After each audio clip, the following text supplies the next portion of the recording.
Hi అండి అందరికీ. అందరూ ఎలా ఉన్నారు? అందరు బాగానే ఉంటారు, ఒక నేను తప్ప. సో నిన్న మీరైతే నాకు ఒక న్యాయం చెప్పాలండి. దీపావళి రోజు దీపావళి ముగ్గేస్తారు, సంక్రాంతి రోజు సంక్రాంతి ముగ్గేసి మంచి కలర్ఫుల్గా ఉంచుతారు కదా. సో నిన్న కూడా అమావాస్య కదా అని చెప్పేసి నేనేం చేసిన, మంచిగా నైట్ క్షుద్ర పూజ ముగ్గేసిన అండి. క్షుద్ర పూజ ముగ్గేసి 3 నిమ్మకాయలు పెట్టి మంచిగా డెకరేషన్కి పసుపు కుంకుమ వేసి పెట్టిన మా మమ్మీకి సర్ప్రైజ్ ఇద్దామని. మా మమ్మీ పొద్దుగాల లేచి బస్తీ వాళ్ళందరినీ గ్యాదర్ చేసి మీటింగ్ పెట్టింది.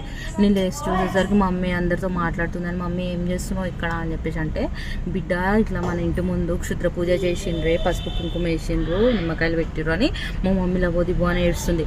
అయితే నేను మెల్లగా నాకు ఏడగొడుతుందో అని చెప్పి నేను మెల్లగా పిలిచి, మమ్మీ నేనే వేసిన ముగ్గు, నీకు సర్ప్రైజ్ ఇద్దామని చెప్పి, నేను అమావాస్య కదా మంచిగా ఉంటుంది అని చెప్పి వేసిన మమ్మీ అంటే, అప్పుడు వాళ్ళందరి ముందు నన్ను లోపలికి తీసుకొచ్చి ఊతో కొట్టింది. ఫ్రెండ్స్ చెప్పండి, నేను చేసింది తప్ప?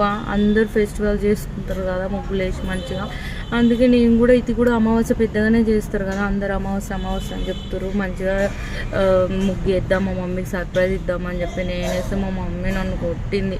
ఇంకోసారి నేను ఏ పండగకి రాను మా మమ్మీ దగ్గరికి, ఇక నేను మా ఆయన దగ్గరికి వెళ్ళిపోతా. మీరే చెప్పండి ఫ్రెండ్స్, న్యాయం మీరే చెప్పాలి, ఓకేనా? Please support me. Thank you.